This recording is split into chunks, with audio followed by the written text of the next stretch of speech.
Pride and Prejudice Chapter 3. Not all that Mrs. Bennet, however, with the assistance of her 5 daughters, could ask on the subject, was sufficient to draw from her husband any satisfactory description of Mr. Bingley. They attacked him in various ways with barefaced questions, ingenious suppositions, and distant surmises, but he eluded the skill of them all, and they were at last obliged to accept the second-hand intelligence of their neighbour, Lady Lucas. Her report was highly favourable.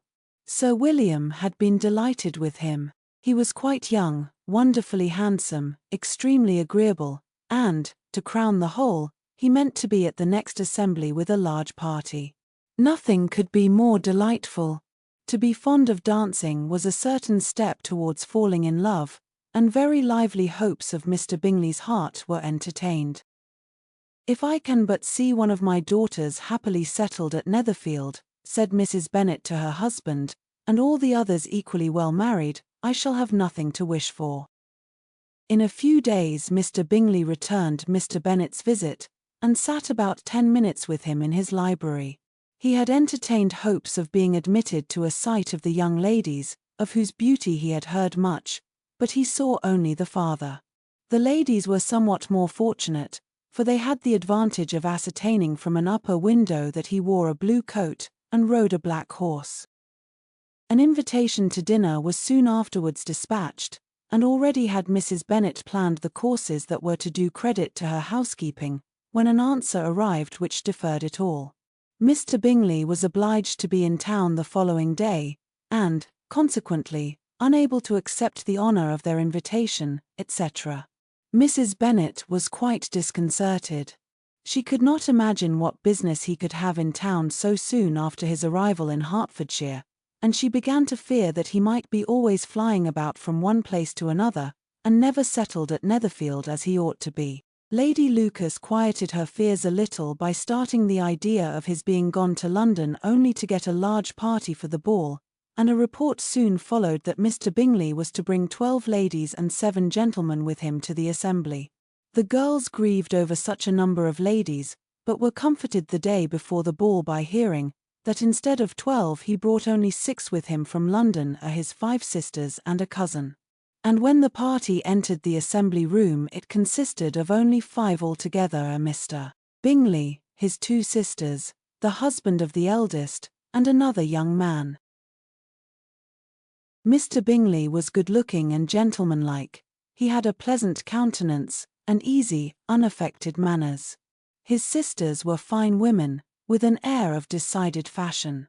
His brother-in-law, Mr. Hurst, merely looked the gentleman, but his friend Mr. Darcy soon drew the attention of the room by his fine, tall person, handsome features, noble mien, and the report which was in general circulation within 5 minutes after his entrance, of his having 10,000 a year.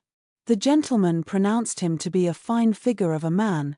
The ladies declared he was much handsomer than Mr. Bingley, and he was looked at with great admiration for about half the evening, till his manners gave a disgust which turned the tide of his popularity, for he was discovered to be proud, to be above his company, and above being pleased, and not all his large estate in Derbyshire could then save him from having a most forbidding, disagreeable countenance, and being unworthy to be compared with his friend. Mr. Bingley had soon made himself acquainted with all the principal people in the room. He was lively and unreserved, danced every dance, was angry that the ball closed so early, and talked of giving one himself at Netherfield. Such amiable qualities must speak for themselves. What a contrast between him and his friend! Mr. Darcy danced only once with Mrs. Hurst and once with Miss Bingley, declined being introduced to any other lady, and spent the rest of the evening in walking about the room, speaking occasionally to one of his own party. His character was decided.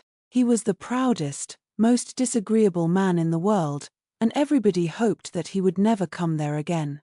Amongst the most violent against him was Mrs. Bennet, whose dislike of his general behaviour was sharpened into particular resentment by his having slighted one of her daughters. Elizabeth Bennet had been obliged, by the scarcity of gentlemen, to sit down for 2 dances, and during part of that time, Mr. Darcy had been standing near enough for her to hear a conversation between him and Mr. Bingley, who came from the dance for a few minutes, to press his friend to join it. "Come, Darcy," said he, "I must have you dance. I hate to see you standing about by yourself in this stupid manner. You had much better dance."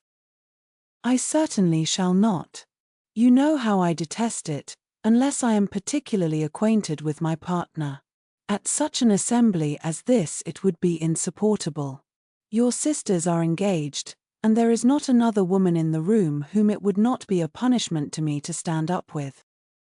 "I would not be so fastidious as you are," cried Mr. Bingley, "for a kingdom. Upon my honor, I never met with so many pleasant girls in my life as I have this evening, and there are several of them you see uncommonly pretty." "You are dancing with the only handsome girl in the room," said Mr. Darcy, looking at the eldest Miss Bennet. "Oh, she is the most beautiful creature I ever beheld. But there is one of her sisters sitting down just behind you, who is very pretty, and I dare say very agreeable. Do let me ask my partner to introduce you."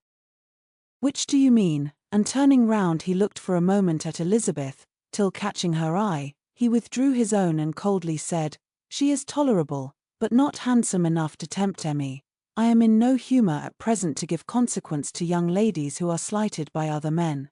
You had better return to your partner and enjoy her smiles, for you are wasting your time with me." Mr. Bingley followed his advice. Mr. Darcy walked off, and Elizabeth remained with no very cordial feelings toward him.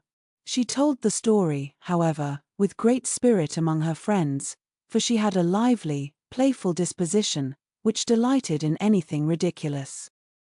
The evening altogether passed off pleasantly to the whole family. Mrs. Bennet had seen her eldest daughter much admired by the Netherfield party. Mr. Bingley had danced with her twice, and she had been distinguished by his sisters. Jane was as much gratified by this as her mother could be, though in a quieter way. Elizabeth felt Jane's pleasure.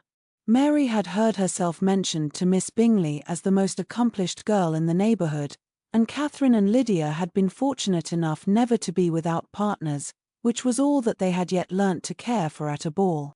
They returned, therefore, in good spirits to Longbourn, the village where they lived, and of which they were the principal inhabitants. They found Mr. Bennet still up. With a book he was regardless of time, and on the present occasion he had a good deal of curiosity as to the events of an evening which had raised such splendid expectations. He had rather hoped that his wife's views on the stranger would be disappointed, but he soon found out that he had a different story to hear. "Oh, my dear Mr. Bennet," as she entered the room, "we have had a most delightful evening, a most excellent ball. I wish you had been there. Jane was so admired, nothing could be like it. Everybody said how well she looked, and Mr. Bingley thought her quite beautiful, and danced with her twice. Only think of that, my dear, he actually danced with her twice, and she was the only creature in the room that he asked a second time. First of all, he asked Miss Lucas. I was so vexed to see him stand up with her, but, however, he did not admire her at all. Indeed, nobody can, you know, and he seemed quite struck with Jane as she was going down the dance. So he inquired who she was, and got introduced, and asked her for the two next. Then the 2/3 he danced with Miss King, and the 2/4 with Maria Lucas, and the 2/5 with Jane again, and the 2/6 with Lizzie, and the Boulanger.